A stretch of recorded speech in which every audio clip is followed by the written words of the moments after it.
Welcome to All Home Care Matters, the show where we discuss all things home care, with discussions on important age-related matters and topics. Brought to you by Enriched Life Home Care Services, the #1 rated home care provider in Michigan by Top Rated Local.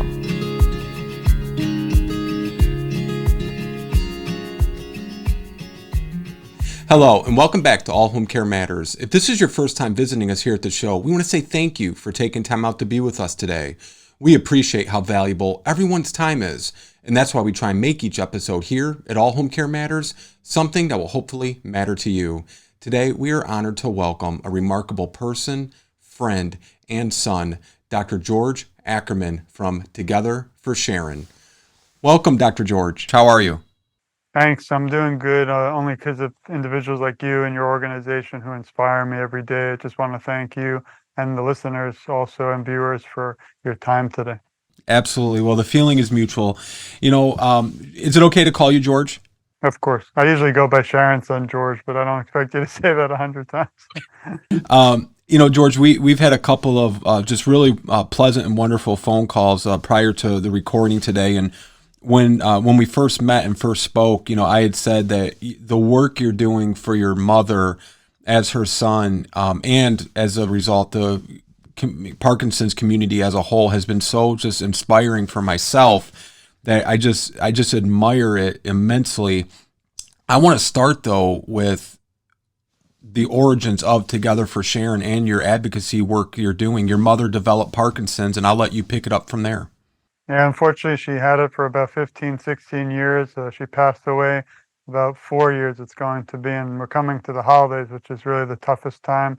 Not that every day isn't tough when I think about our great times together and the rough patch, but she suffered from Parkinson's towards the last year or two. Unfortunately, it kind of proceeded very rapidly. First, she went from being a really independent, positive person to having the symptoms come over her tremendously. We're losing a lot of weight. She started to have more toe involuntary movements, like in her feet, her whole body, and also her left arm was the first real area we noticed where she had stiffness and trouble even cutting her food. Before the last 2 years, she actually lived a really okay life, and she never really wanted to share what was going on. I was kind of busy, with law school and policing, but she was the kind of person that wanted you to really rely on and focus on your own life and my children. So she didn't want us to overtake our family. But there was a certain point where we kind of ran out of ideas. We tried everything you could dream. If we went over a list, we'd be here for several hours. But that's why, again, I have no regrets about all the things we tried. But one night she came back from a trial for Parkinson's patients. And I'm not sure what happened, if they changed her medicine too drastically, but that night I got an urgent call from my father in New York, and my mother and I reside in Florida, South Florida. He said, "George, you got to rush over." It was about 4 a.m. I might be used to law enforcement calls like that, but not my own family. And I actually I came to her house or arrived about 4 a.m. and she was moving her furniture out of her house and was telling me she thought there were someone inside, could be even Nazis, which was out of nowhere, trying to attack her. So she thinks suffered also from delusions, hallucination, not just from Parkinson's, but dementia. That was the night that really changed all of our lives and hers. And I took over fully of her, everything from the banking to one of the toughest days ever was to tell someone who their whole life drove, that it's not safe anymore, even to have a license. So that was really the beginning and the saddest part, even though that was tough. I had brought her to the hospital. They said we saved her life that night. And some part of me feels that was, the worst part, whether, it was great to still have her, but what she endured and went through thereafter was just tough. And I remember last thing is I dropped her at the hospital, went back to get some of her clothes, and her whole room, almost like a scary movie, was surrounded by Post-it notes. And on the Post-it notes had different names of animals and people who passed away and some who were there, just so she knew who was still alive and who was with her. So that was really like just eye-opening and threw me into this world of caregiving. So she had developed dementia related to Parkinson's very quickly? Wow. Yeah. So But I she want lived, yeah, for the last 2 years, I'd say it really appeared out of nowhere. Before that, she didn't have that at all. wow. And did you have any looking back, George, and knowing what you know about Parkinson's now? Because I can imagine in that time frame you were just beginning to learn about Parkinson's compared to where you're at now.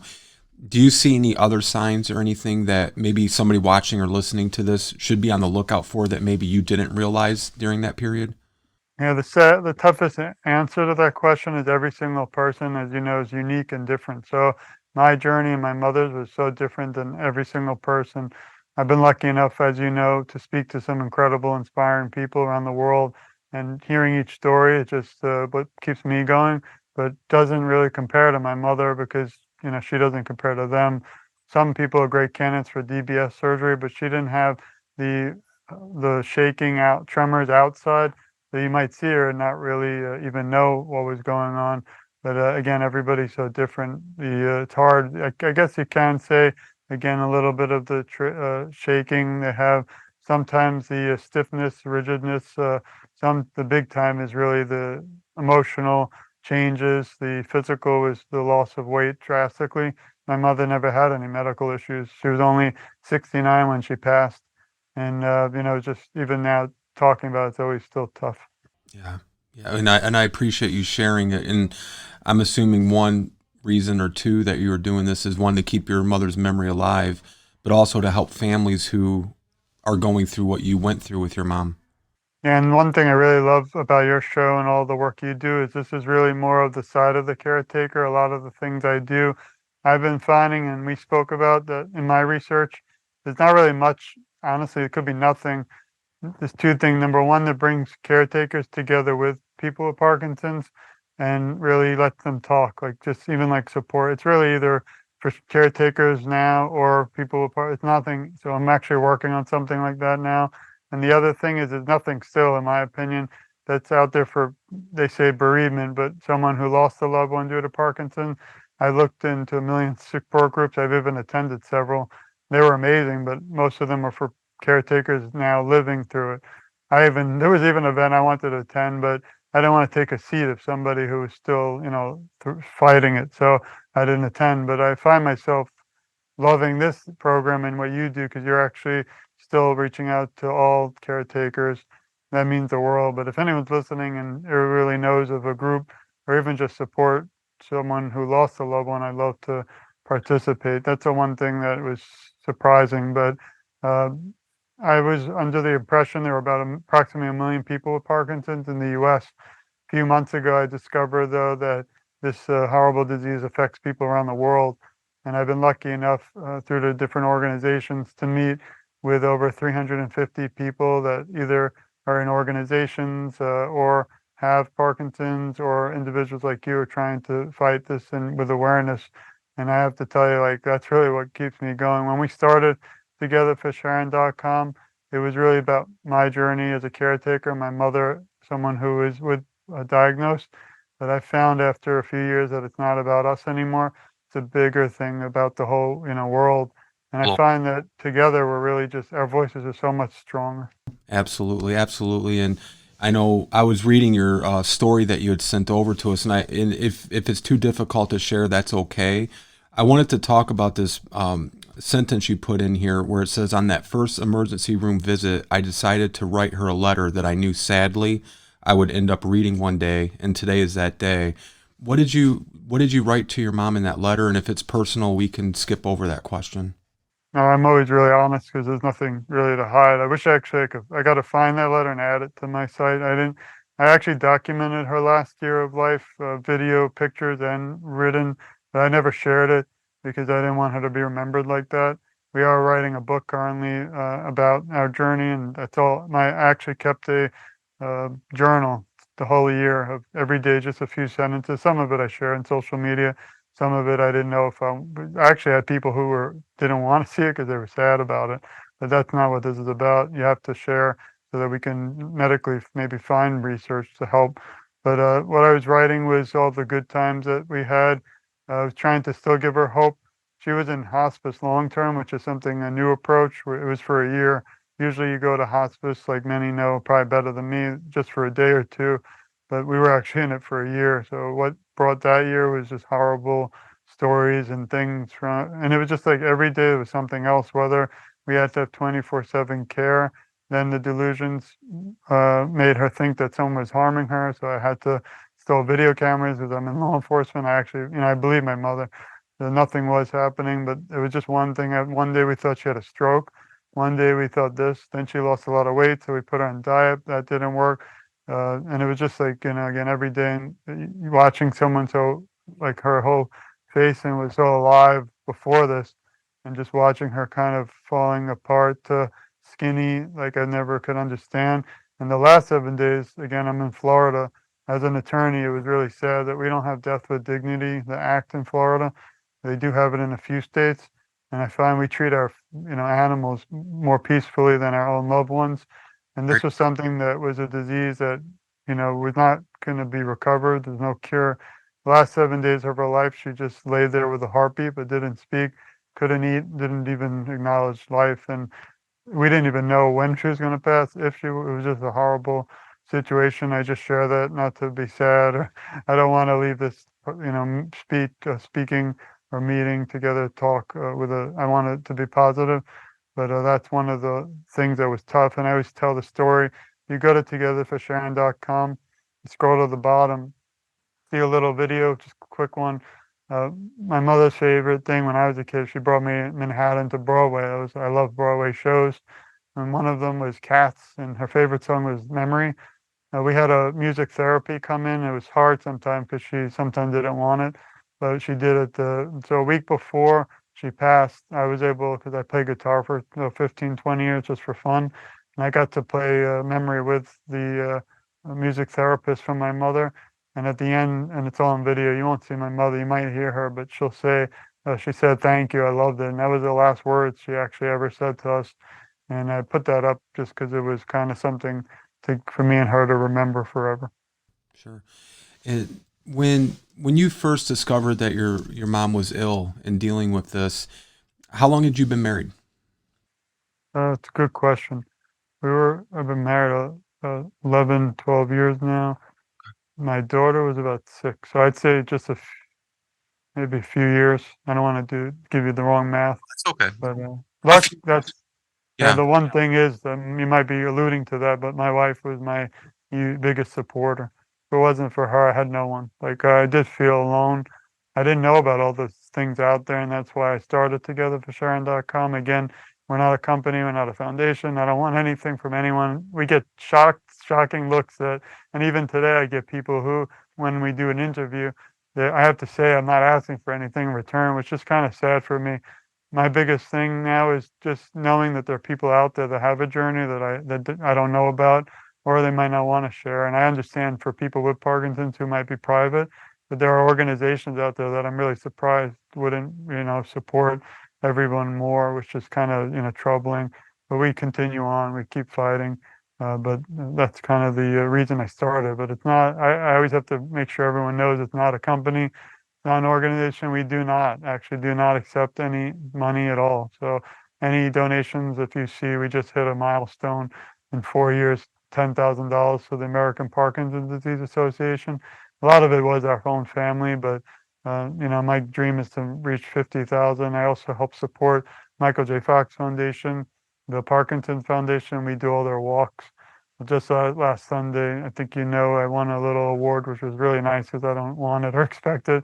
And that was just for our awareness. But there's many nights I don't sleep. I think of you. I think of what you do. Think of all those people and families, unfortunately heading into the world where we are. Just to end that, the worst thing in the world is being told by doctors that you're not going to pass away from Parkinson's. You might pass away for it. And in 2023, we expect to live about 85 at least, maybe. And my mother, again, we were just in shock. So Together for Sharon was started out of nowhere. Like, we had the funeral. I don't know if you can see the band. It's kind of hard. This is it. But it's a quick story. When my mother passed, I was so in shock that I didn't know what to do. We thought maybe a few people would show up to the funeral. It was beautiful. We had a lot of people, more than I ever dreamed. So we left and wanted to give everyone who attended some way to remember my mother. So we thought of the band. And that was it. We thought it'd be done with it. Well, my brother-in-law, now he's my brother, at the time is dating my sister-in-law. He sent me a picture. It was with the band and he wasn't in it. It was just the band. And I thought as a lawyer and police officer, a reserve that people do like privacy. So I want to think of a way to share this with the world, but not, I want to keep it private for people. So I started going places and putting the band on myself with backgrounds like Disney World and her gravesite, which was tough. And then all of a sudden, somehow it went viral, and we saw it all. Even Willie Geist's wife from NBC, she wore it. Christina on the on Instagram, and then there were other people in this, and it just took off. And we were paying for everything our own, which I didn't mind, but luckily it's kind of slowed down because it was costing a lot. But now I love more the this and the interviews where you can actually interact more. Yeah, absolutely. That's wonderful, George. And I'm going to go back just for a brief moment. The reason I had asked how long your wife and you had been married, because when I tell you our stories aren't identical, of course, but they are so closely similar that it's frightening. So my wife and I, we were newlyweds, and we had gotten a call that my father was very ill. Now, it was not Parkinson's, but he had developed a severe wound. The wound developed into osteomyelitis, which is infection of the bone. He had to come, thank you. He had to come in and live with us, and we were providing him with 24-hour care 7 days a week. And I was actually pursuing medical school at the time, which, you have your PhD, you know how demanding, a doctorate degree is. And what we went through in those 2.5 years changed the entire trajectory of my life and my career. But had it not been for my wife, there's no way I would have survived through that, because as you know, it really takes a village and a support system when you're caring for a loved one on your own with very little resources and support outside of your close family. And, so every time I see you, it harkens back to thinking about my father and, what the impact was on myself and my wife. Now, my daughter at the time, she was just barely 1 year old. And she was about 2 when he had passed. But, when I say, and again, over and over, how much admiration and respect that I have for the work you're doing. I know you're not doing it for that, but it's very commendable, because there's very few people where a caregiving experience, albeit for a spouse, a child, or a parent, is going to change their entire, pathway to what their professional career is going to be. Now, I know you're a lawyer and a police officer. Your PhD is in criminal justice? Have you ever thought about going back and doing something in the healthcare industry? Yeah, it's funny. I mean, I have 3 masters, a law degree, and PhD, and all this. But I before all this world, I was actually a big advocate for victims' rights, but the family members. So I work with a group of African American mothers who lost their loved one due to murder in West Palm Beach, Florida. And a lot of the time, I kind of see a lot of individuals going through diseases like my mother as victims, because they're forgotten, especially Parkinson's, by the government and society. They don't have funding right now. There's a big, Michael J. Fox is sponsoring the End Parkinson's disease, and I was really lucky to speak on that. And like we could get to that a little later if you have time, but that was so I was working a lot with victims because they're forgotten by the criminal justice system often. Like, you might have a victim, they might have been passed away, but the family's forgotten. So it's almost a lot similar, but the only degree I don't have, which my father does, is the MD. And one thing I would like to do with TogetherForSharon in the future, maybe 20 years from now, I'm hoping there's a cure, so I won't have to. Right. You'll see me go away after that, but is to maybe start it into a foundation, have events, and I really want to try to have scholarships for future neurologists and Parkinson's research. But right now with 3 kids, what we're doing with family, it's tough. I like to help other individuals like your organization and promote other people. You'll see I also try to promote every day, whether it's a PD Avengers. I just came from a meeting, which is an incredible organization, brings all different people in the Parkinson's community around the world together. Also the Brian Graham Foundation. He was an incredible NBA basketball player who I grew up watching on the Portland Trailblazers, and unfortunately he has Parkinson's and he's out there fighting. There's just so many. The Davis Finney Foundation is another one. But what I try to do is offer all their information on our website.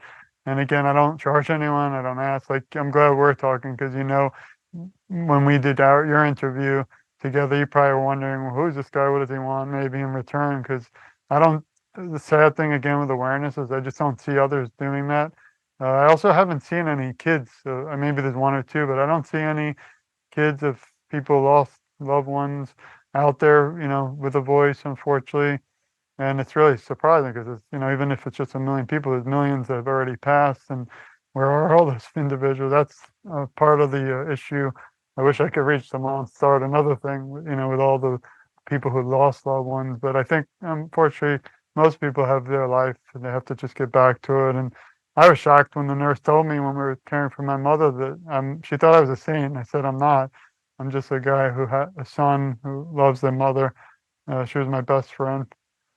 Hard to say it, but even now it's not easy to talk. I tell everyone I'm 6'2", 200-pound, police officer reserve, and work with the Coast Guard Auxiliary, and I was a bouncer half my life, Are you? and a personal trainer. And I have spoken, I've public speaking. I love it, teaching in front of hundreds of people. But when you talk about this stuff, it's not easy. It's very difficult. Absolutely. How did your oldest handle when grandma was getting sick? How did you guys relay that? Because, our home care company, not the show, we come into contact with countless families. And that's one of the biggest questions we always get is, little Jimmy is so close to grandpa and we just don't know how to tell him so that he understands it at a childlike level where it's not going to scare him to be around grandpa, but he's not going to be too sad. What was the best approach you found for sharing with your children? Some of your questions are like you must be a mind reader because actually yesterday I interviewed my daughter. She's 11 now. She was about 6 at the time, but I interviewed her from our book that's where I'm working on. It wasn't the easiest interview. She just has one, word answers, but I tried to put my mind in where she was at the time. And there's one story which is the toughest, and I have a video which I shared it once. The one problem with the social media like Facebook, it sends you the memories. I don't know if I like that because that's I got that one day. But my mother's dream was to have a girl, and she never did. She had two boys. So when my wife and I surprised her at a restaurant one day that our first child was going to be a girl, she was like in heaven. She just couldn't wait to buy her dolls and dress her up like a little doll, and she did all that. And my daughter, that night after the funeral, I don't know if it hit her, but she came home and I walked into the room. My wife was just holding my daughter, and they were hysterical crying. So it was very tough. And also, I never forget one tougher time was one towards the end. My mother, me and my daughter Brooke were on her bed just hanging out on a Sunday. My mother started hugging a towel on the bed and saying how much she loved Brooke. So we knew that it was just something that we had to discuss with Brooke. She kind of giggled sadly because we didn't, I did too. We didn't know what to say. But it was very hard. My other two sons, one was so small, he won't really remember her. That's why I do this too. And my middle one loved her. They used to all play like, coloring together. Her favorite time of Sunday is blowing bubbles together. But right now I'm working on a few projects for the future. Number one is my book on our journey. I want to do the interview book. So we're going to put all the interviews I've done in a book. And then there's one big one, which goes to your question, is I want to do a children's book on how a son like me could really explain to their children, because I still can't really comprehend or explain to your viewers or you like what the best way to do it, because they're so young. So part of them is like they're not sure, they're wondrous, but in the other way they're worried, but they have no answer like I did. I mean, I pulled the doctor once in a room and said, "Doctor, is my mother going to live?" Because I couldn't do it in front of her, and he just couldn't answer. I mean, but they never dreamt that it would progress so quickly. Did her parents have Parkinson's, George? No, no one in my family that I'm even aware of had it, but I always say, even yesterday I posted that I can get it. Any Right. of us can get it. So just ignoring that fact is, not the right way to do it. They have now, big research going out there called biomarkers, where now they might be able to test genetically but I heard the process is horrible, like a giant needle in your back. And the nice thing is they're progressing on different things, and all of us doing this today through awareness and sharing it is really the way to go. And again, the more people who are involved, the more fundraising and the more everything together is going to change the future for other people, and hope one day that it doesn't exist. Absolutely. How long ago did you start Together for Sharon? I think we started the night after she passed because I had trouble coping, and even today, sitting here, I'm honestly, happy. I'm not happy, but I'm going to tell you, there's not a day that doesn't go by that I don't miss her. Again, we spoke like 20 times. I remember the first person before even my wife to call about something good, bad. I mean, horrible things like 9/11. I called my mother first. I was in law school, class came out. I asked my mother what's going on. She told me, to the good times, like when I met my wife. I remember I tell the story in the book how the first time we sat down for Chinese food, my mother loved Chinese food, and I had my wife. At the time we were just dating, and they looked at each other and they fell in love instantly. And those are the better times I try to bring up. Unfortunately, the bad times always creep back, up, because those were the last I remember. So let's talk about happy things, George. So you started Together for Sharon, and we're going to have the website up here on the screen and on all of our show notes, absolutely. And actually, just coincidentally today, your resource page just got launched on Dementia TLC resources on allhomecarematters.com, which anytime you have new things like your books come out or new videos or anything, you're going to send them to us and we'll update the page for you. And I think it's a tremendous page, and I think it really captures what you're doing with Together for Sharon. When you started it, though, the day after your mom's passing, and you look at where you are today, presently, would you look back and say we've made great progress towards finding a cure? Or do you feel like, do you feel any sort of, I know you won't have full satisfaction until there is a cure, like we all agree with that, but do you feel satisfaction with the progress that's been made, or do you feel like it could have been better? I'm shocked how big our information's gotten around the world. We're now, listed on Michael J. Fox Foundation. One thing I want to point out is how you are all been family, because we didn't even know when we met just recently that, I had your information and Dementia TLC on my website 3 or 4 years ago, because there's not, again, a lot out there, in my opinion, for dementia. And I was so lost. I was just looking for resources. And for some reason, yours was like the main one in the world that I kind of enjoyed. I followed on Instagram and always liked. So again, I want to thank you all for that. But as far as research and things, I mean, they're making progress, but I'm not happy because I'm not going to be satisfied till I see I've made family really with some of these individuals with Parkinson's, and some of them, 3 of them specifically, I won't mention them, but I consider them family because I watch them. They're really big in the social media world. And I speak to them, text them, and we just become family. But when I see them struggling, it kind of restarts everything in my mind with my mother. So until we have a cure for all those people, that I'm not satisfied. I mean, it's great that I heard the big thing was this biomarker, but I'm not happy yet. So again, I can get it tomorrow. I'm 46 now. It was 4 years ago when my mother passed. But if they don't have a cure, then I'm going to be heading, into the same world. And then I'll just be someone who lost a mother, and also who, has. Obviously, I don't want to talk about that because it's not true. It's just something we talk about. But no. So the answer is, until we have a cure, I'm not going to be content, and I'm going to keep fighting. That's wonderful, and I know you will. I know you will. We're just tremendous supporters. Thanks. Yeah, there's nights where I say, even last night, I'm like, even today, like I was excited to speak to you.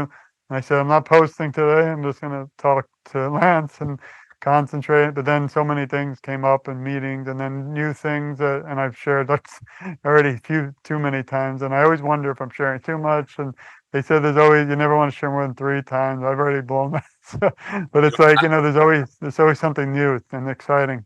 Absolutely. I just want to ask real briefly, you said your dad's a medical doctor? Orthopedic surgeon in New York. Surgeon. So was your mom and dad separated, George? Yes, sir. Yeah, they were divorced. He was, helpful via the phone, and he tried things like bringing her to that program, which was one of the best in the world. but it's not, he was upset obviously as well. He came in to New York, and he actually was there for a week and was in the airport about to fly home when she actually passed on 1/1/2020. So he had to rush back, and it was just something I've never seen before. And it was nice to have him there at that moment. My brother, my mother, we were all around her, at the toughest times. And I can go more, but it's kind of sad. But he tried his best, but there's nothing any of the doctors, could have done. The best thing I found in my time since doing all this is that moving is a key. Exercise at least 45 minutes a day. I was a personal trainer, ironically. Now I have my own medical issues with my back, so I can't promote much. But uh, I wish I'd known that. My mother liked to walk, but eventually she couldn't do a lot. I even bought her that machine where you just use your hands. She loved it.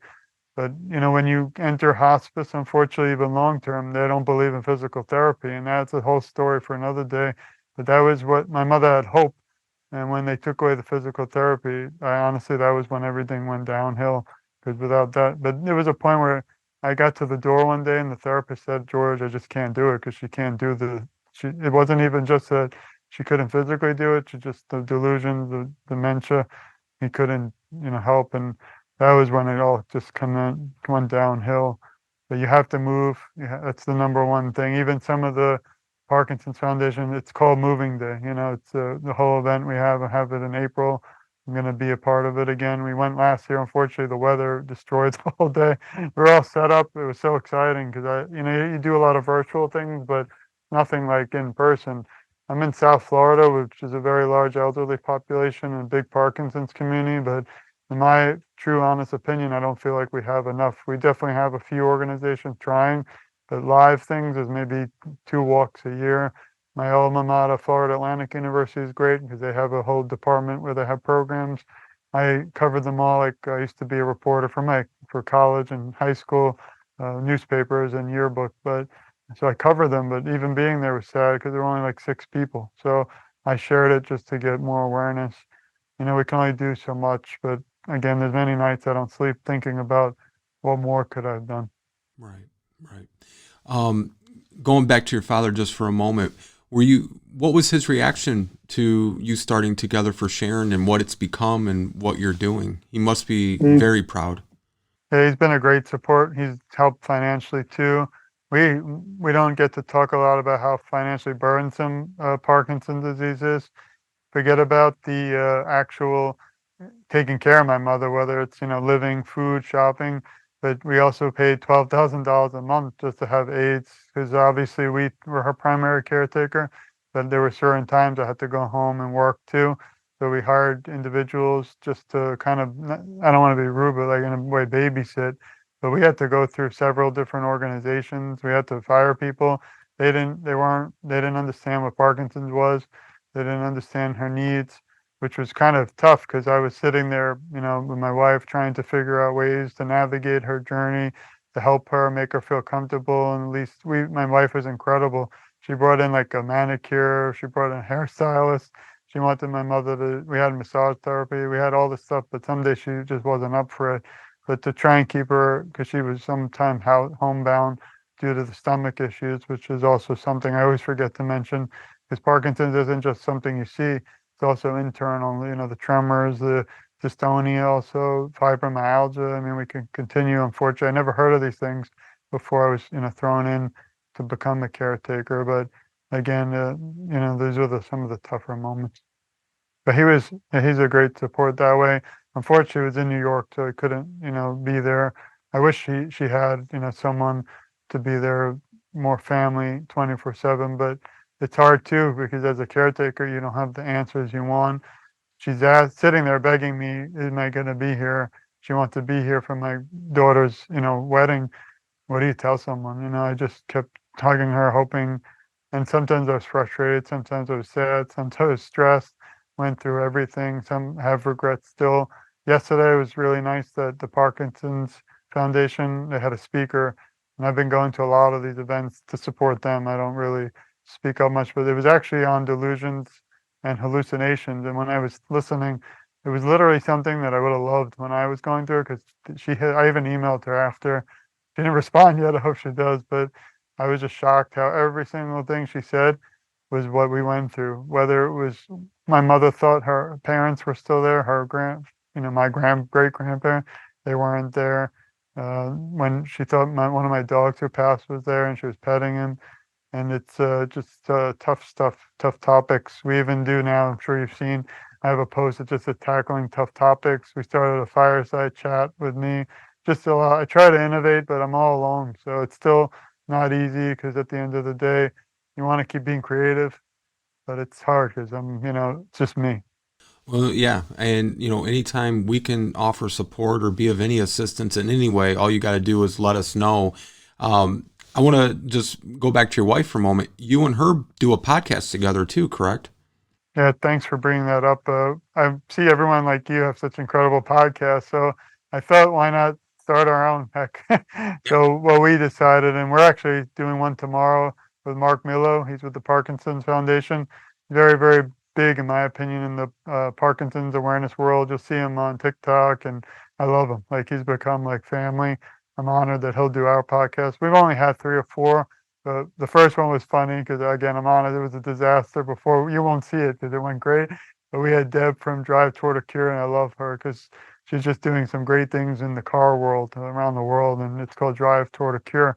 But my whole idea with podcasts is, why not get some people, and we're going to have one, I believe, next year, and just sit down together and talk. No plans, no script about, really, it's just a conversation about awareness. And it's not just for Parkinson's. I have someone named Betsy who has also somebody who's close to me, and she lost her loved one due to Alzheimer's. But ironically, he passed away the same day my mother did. So it was just we became instant friends. And so it's just a conversation on awareness. It's just 30 minutes a month. We only have one a month because I can't handle it. Because, as you know, it's not just doing it. That's the fun part, but planning it and scheduling it is tough. But I wish I could do 100 a day. I just can't. But so we've interviewed a few people, and we have some great guests, in the future. But ours is, again, just time to get to know each other and, again, share what other people are doing. That's wonderful. That's wonderful. Well, we'll definitely have the link for that too, and we'll put it up on the screen for the viewers. If you could interview one person, who would it be? Oh, that's a great question. Honestly, for me, it'd be, in a way, Michael J. Fox, just because he might be going through tough things now, but I grew up Back to the Future, and ironically, I had major back surgery, a few of them. It didn't work out for me, but last year, and I didn't want to go to the hospital. I didn't have good experiences. It's actually a lot of things, not the back surgery, all the other things. So I was so happy, though, that they had a Back to the Future marathon when I was there. So I literally watched Michael J. Fox for like 10 hours, and I thought about him. I watched his movie he had. I read his book. I did a review on my site about it. But he's a hero to me, because even if he's going through tough battles, he put himself and everything he's gone through out there. That's a big problem. A lot of people, whether the celebrities or regular, don't really want to discuss it like my mother did. And so we just kind of go through, life just going by and forgetting and moving on. And that's the one thing I didn't want to do. I've been lucky enough that the Michael J. Fox Foundation has supported me. And actually, this Friday, I have a discussion with someone in charge of their public policy. And anyone could be on the team. And the End Parkinson's Disease now, it's on my website, and my speech is actually on it. I got to say 3 minutes about why it's so important to help fund awareness and fund different types of research to end it. But they're going around. They have the National Day. It just ended. Been able to interview a few people, and they are really asking everyone like you and me to speak to our local congressmen and women to try and help support this bill, because it's going to change the world for all the people diagnosed and the families. So the first one, there's nothing. They have Alzheimer's, thankfully. But they have nothing in the United States sadly for Parkinson's disease. Right. Well, I want to go back, to your interviews, and now these, I'm assuming, are not also recorded interviews, but they're written interviews that you have on Together for Sharon's website. And when I was looking through them, I mean, you've interviewed some just remarkable people, But I also think sometimes the celebrity overshadows the regular person, that's going through it, if you know what I mean. And because I think at the end of the day, regardless of what the diagnosis is, and in this case, Parkinson's, these families, whether they're famous or not famous, they're dealing with the same issues and trying to find their way just like you and I would. But I saw you interviewed Muhammad Ali's daughter. Yeah, she was a pleasure. I actually reached out. I mean, she was amazing, but I've written letters to Alan Alda, to Ed Begley Jr., to Ozzy Osbourne. I actually wrote to their families. Unfortunately, I didn't get a response. I don't blame them; they're busy. But the reason I want to reach out is because they have such great, presence in the world, and I find that if I could share the story and even they can learn about, my mother, it would reach more than just I can ever do. But to me, it sounds odd, but every person I speak to, whether an organization or someone diagnosed as a celebrity, is I get my heart is touched and I get excited to do things like speak to you today and to get some of these individuals stories out there. The cool thing with her is she's not only an incredible person, but she told me one story I'd never forget. Muhammad Ali used to tell her as a child that this famous people downstairs, she would say, like, even Michael J. Fox is here, this person's here, that person. She used to run down in her pajamas all excited and they weren't there. He would joke around, but one day he said, Clint Eastwood's downstairs. And she said, I don't believe you. She put her pajamas on, went down or ran down. He was actually there and she was in shock. So those kind of things. And then she told me a story where he was very frustrated at some point with Parkinson's because something just made him rip magazines. He would just rip them, and they all got, driving them a little nuts, the sound and all day. So as a family, they decided instead of be upset, why not join him? So they joined with him, and it made him feel so happy that, those are the inspiring things that people need to hear about. So, whether it's a celebrity, a foundation, organization, or a person, I just find everybody has their own journey. And I really just want to share it. Not for me, we don't get a thing. Again, I don't charge. I had someone, the saddest thing is someone said, oh, I can't because I can't afford it, but I don't know where they got that from. It's like I emailed them back and said, look, this is all free. I do it all for nothing. I never heard again from her, but it's hard. Those are the people that are tough because I don't want them to feel alone. I don't want them to feel someone's taking advantage. That's not what this is about.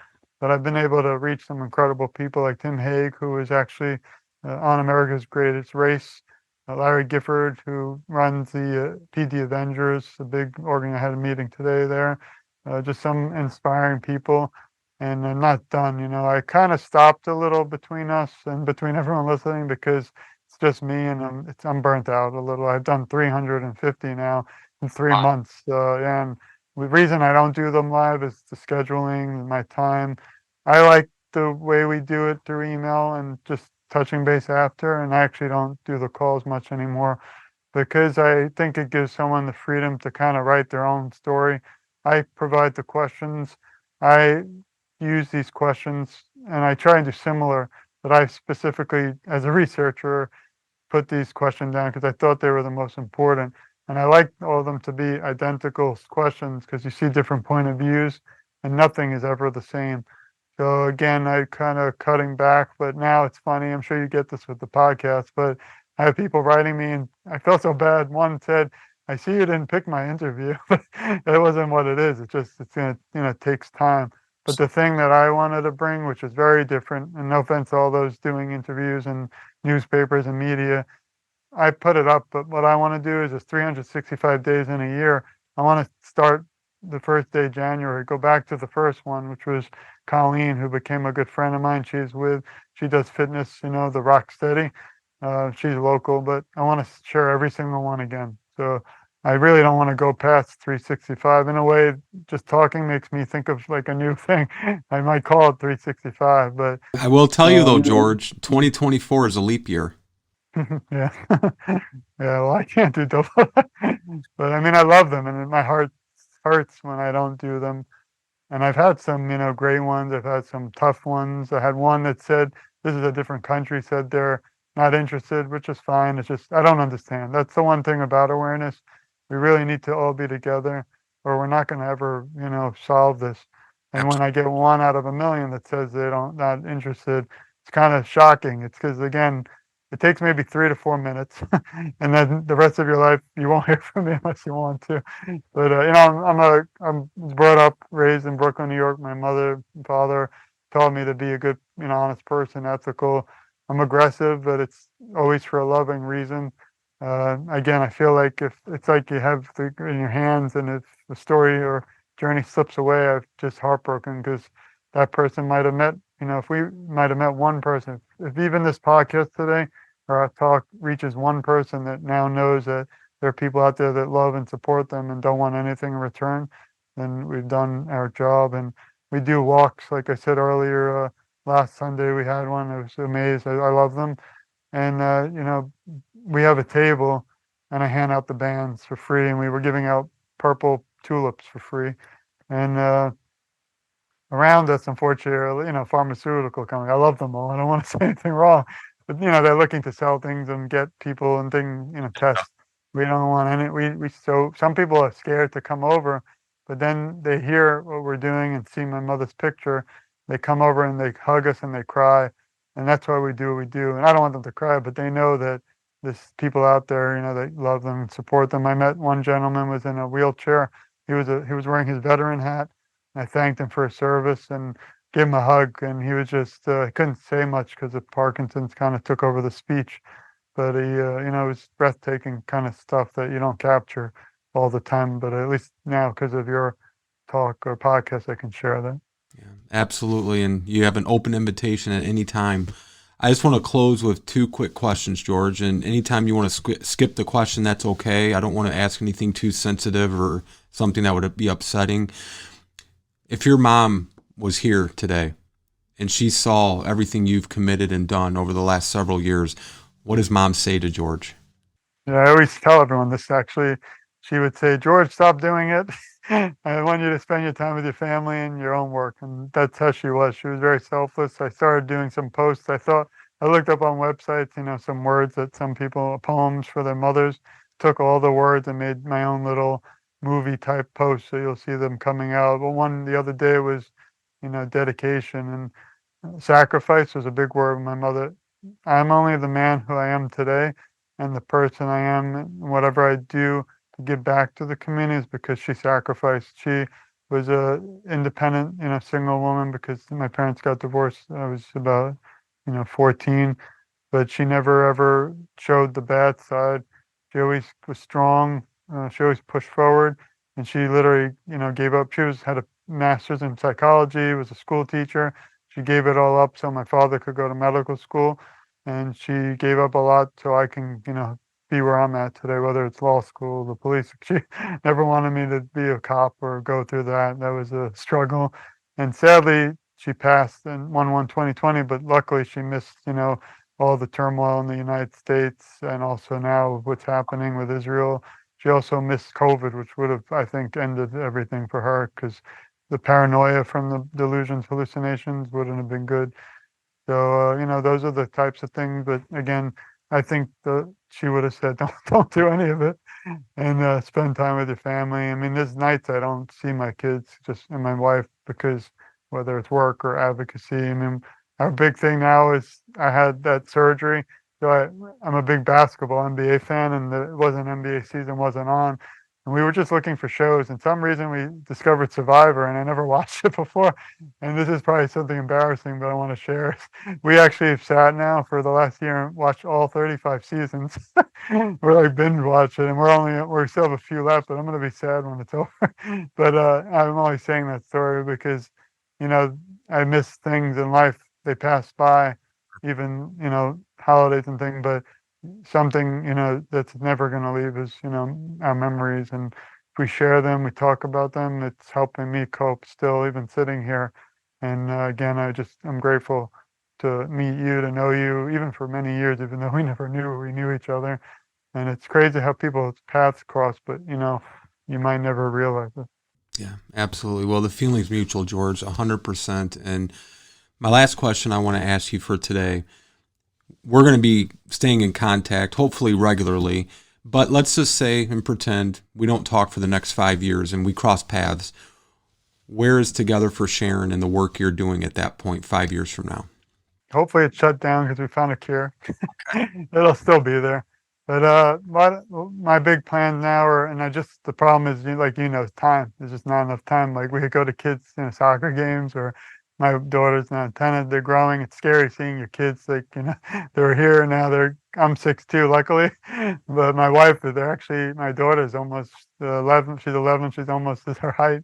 But going forward, meeting back up in a few years, I'm hoping that my book will be published. I'm hoping I'll be working on others. I have another book, a really important one, might change our society, and that's really reaching out to the law enforcement and emergency management field and fire departments and just the whole emergency management. I just don't feel they're aware at all about Parkinson's. As a actual individual who is a police officer but taught at the academy, and also, again, my father's in medicine. I've been through a lot of the healthcare field, obviously a different side and being a caregiver, but they just know there's not enough awareness. I heard a story which was touching and sad that an individual with Parkinson's was driving and got pulled over for DUI, but wasn't even drinking. They didn't understand that. When he explained it, they were nice, but those types of things, in law enforcement, as you can know, and it's happening in the world, can go from, Parkinson to something horrible. I mean, if you're shaking and you have the wheel, a law enforcement officer might think they're going for a weapon. So there's very important things that are bigger than just us or me. And I really want to dive into that. Unfortunately, I've been told, because I have an editor and I love her, but, to not get into that yet, because we want to get one at a time. So I'm really, really, really, she told me not to speak about any of it, but me, I can't help it. I really want to share a lot. We're at chapter 4, so it's really moving. But when we talked today and you brought up my daughter, I actually just interviewed her last night. A lot of the stuff kind of comes up, and I just am so excited for that, because that's something that will outlive me. I do hope someday my daughter takes us up. Not sure my sons will, but my dream is when I pass, unfortunately, I hope it continues on. So that's some of the things in 5 years or even 10, 20 that, again, I hope there's a cure, but if not, I hope we can continue to do this. And thankfully, there's social media, even though sometimes social media is not a good thing in the world. Thankfully, because of it, I've been able to meet so many people. I would never have even one interview. I wouldn't have met you. So I'm thankful for that. And, there's so many resources out there, but bringing them all together like you and I try is really the key. Yeah, absolutely.